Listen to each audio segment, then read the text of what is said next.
Stuart, you're a guitar player. How do I get a good electric guitar sound for worship? Well, let me explain this over on this camera. Stuart has some thoughts about this.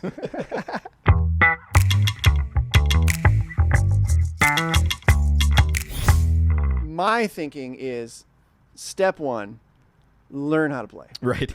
That's step one. Now, Should be obvious. Now, okay, our background comes from outside the church, production, doing festivals and all that stuff. But our other background, as in you and I, comes from music retail. Yeah, absolutely. So we've spent thousands of hours of our lives watching people chase the rabbit down the rabbit hole. Yes. We've had countless discussions about their little, let's just say it's a Squier that cost them $300, brand new. And they want to change out the humbucker because they don't like the way the factory one sounds, and they've read all this stuff about how this little Seymour Duncan one sounds, and and we have endless discussions about the tonal qualities and all that stuff, and and then they buy it, and we put it in, get it all set up properly. They come, we give them a call, we tell them it's ready, they come down to the store, they're all excited, they get their guitar out, we plug them into, let's just say we plug them into like a PRS tube amp that sounds fantastic, and a couple pedals, a rig that would be like amazing, and then they sit down and they play this little tiny, it's bad, it sounds awful. Yeah. And they know it sounds awful, and we know it sounds awful. And it had nothing to do with the pickup and the guitar. It had nothing to do with the pickup at all. So my step one is don't worry about the exterior stuff. At least at first. At least at first. Focus inward. Yep. Look at yourself. Do whatever is necessary with yourself to become a proficient guitar player. Usually that involves starting with lessons. Yeah. And the reason why is, yes, you can find everything out on YouTube. Yes, there's stuff. There's a lot of stuff. But let's say I'm taking guitar lessons from you. Mm-hmm. If I spend all my time on YouTube's not going to hold me accountable for anything. But if I'm regularly meeting with you and you're showing me stuff, and then I have to come back next week and show me that it's there's an accountability thing. Yeah. Now Andrew here, and both of us have taught countless lessons, and we are so done. We are so done with lessons. Don't even ask that question, because we're not going to. But there are plenty of other people in this world who are still offering lessons. There's plenty of people. I should go take them. Yes. There's always something to be learned. Yes. So that's step one. Yes. Is getting to the point where you feel like you can play your instrument further. You don't have to be a professional. No. But at least get to the point where you understand a little bit of music theory. Yep.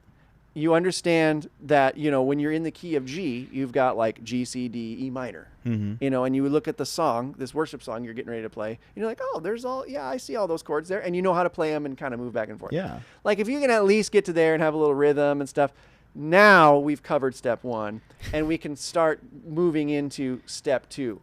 Which every other decision you're going to make after that point is going to come from this place of knowledge that you've built. It's going to come from this foundation that you've built, and it's going to be a lot more flavor choosing at that point. Correct. Because now I'm not buying a delay pedal because I suck at guitar, and if I play through a delay pedal, people won't know I suck at guitar. They will, by the way. They'll still know. Yeah, you play the wrong note, and then it'll be like, you suck. Or you put so much reverb on, that you can't, that you think people aren't going to know you're a bad guitarist. They'll still know. But if you've worked on your craft, now you're starting to talk about flavors like live amp versus, like a Helix modeler. Yeah. Both can work great. Yeah. I don't have a problem with either. I don't have a problem with either either. If they're being played by a good musician. Yeah.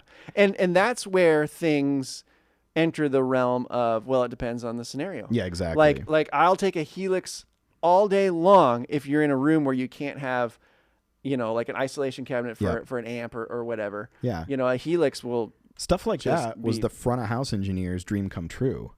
Because we did so many festivals where the guitar player had the JCM 900 half stack on stage that was outperforming our huge line array. Yes. It was so loud. And you were so bummed as an audio tech because A, every decision you made after that point had to be made in relation to that amp.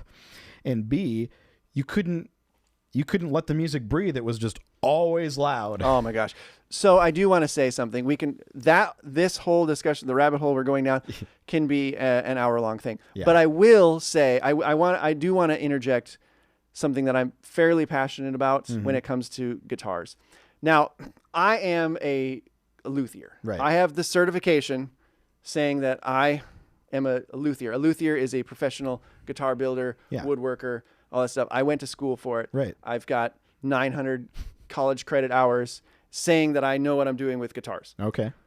I do want to say one thing about guitar tone. Yeah. And that is, let's say you've got a Mexican Strat. Sure. Okay. If you put good hardware in your guitar, let's say you swap out your trem for like a Callahan bridge or whatever, or a Godot or something. Yeah. You swap your tuners out. You take your nut and you actually have somebody make you like a bone nut or a tusk or whatever. So you're upgrading the parts. You take your frets out and you put stainless steel frets in. Like if you do those things, your guitar will be better. Yeah. Like it will sound better if it's done right. Yep. When I was in guitar building school, the vice president of Fender was actually on staff, or was part of the staff at Roberto Venn, which is down in Phoenix. That's the school I went to. Right. And the headquarters are over in Scottsdale, like the corporate headquarters and stuff. And he basically said, outside of the Squier stuff, like from Mexican on up, it's literally all the same. Like there is no difference wood-wise. The only thing that's different between like a Mexican and a custom shop is the hardware. Yeah. And so, and of course, even to be honest, like I think some of the hardware choices on the custom shop stuff isn't what I would choose. Yeah. You know? Right. And there's companies out there that start where the custom shop leaves off, like Sir Guitars, with John Sir. I mean, he used to run the custom shop. He would definitely know. Yeah. You know, and so making hardware changes will drastically increase the tone and the characteristic of your guitar. But it won't make you a better guitarist. It will not make you a better guitar player if you haven't spent the time to actually learn it.